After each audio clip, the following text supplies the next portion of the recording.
I roast my own coffee. This morning, my latest order arrived. Green beans, just waiting for the roaster. Nicaraguan Selva Negra. Guatemalan Antigua Los Volcanes washed. Brazil, Mogiana Guachupe. Indonesian Sumatra, Mandaling, and 6 others. I can see you are thrilled that you asked. Roasting coffee sounds wonderful. I have a secret for you. It stinks. The aroma of freshly brewed coffee is heaven on earth.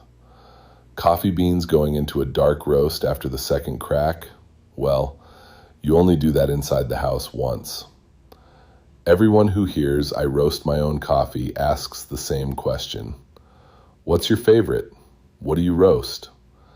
As if there is a simple answer to either question, and as if they actually want to hear it. Here's the thing about roasting your own coffee at 79. I am losing my sense of taste. Too many good bourbons, too many excellent cigars. If I am being completely honest, I might as well buy French roast from Costco and be done with it. But then I couldn't sit in my 2/3 enclosed BBQ smoker's paradise and roast coffee, could I? And that matters. Not because of the coffee, because of the sitting, because of the practice, because some things retain their value after the practical justification has quietly slipped away, and you do them anyway because the doing itself is the point, which, it turns out, has everything to do with politics today. Or rather, it all tastes the same. Red, blue. I brew it carefully. I tend it with genuine attention, and what comes out is noise. It's the evil Democrats. They ruined everything. Blame the Republicans. They tore it all down. The Democrats want this. The Republicans are taking that. For whoever's sake, insert deity of choice, just stop.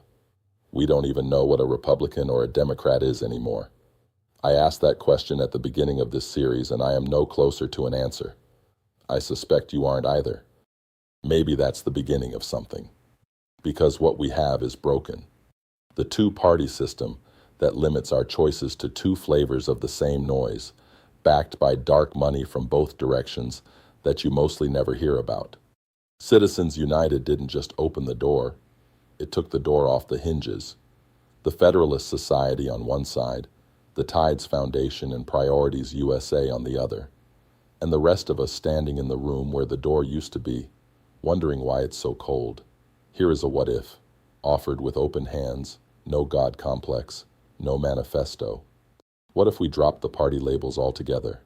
Not reformed them, not rebranded them, just dropped them. Watch the dark money groups scramble for a target. Watch Citizens United try to decide who to back when the teams dissolve. It would give them fits, and I confess that brings me more satisfaction than it probably should. And while we are at it, what if the Supreme Court had 15 justices? 21? Enough that no single president could stack the deck in a term or two. Enough that the Constitution might once again be interpreted rather than used as a party tool. Enough that the word justice recovered some of its original meaning.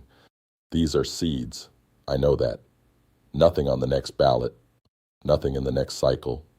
Maybe nothing in my lifetime. But I still roast the coffee. Not because my palate is what it was.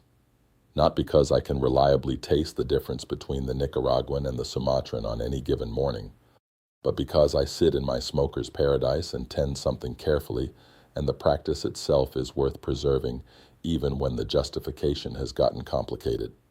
That's what this series has been. Not solutions, not a platform, not a party.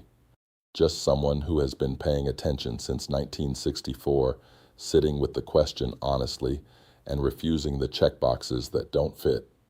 Harry Chapin understood it. His little man said it best. 'Cause I know I'm going nowhere, and anywhere's a better place to be.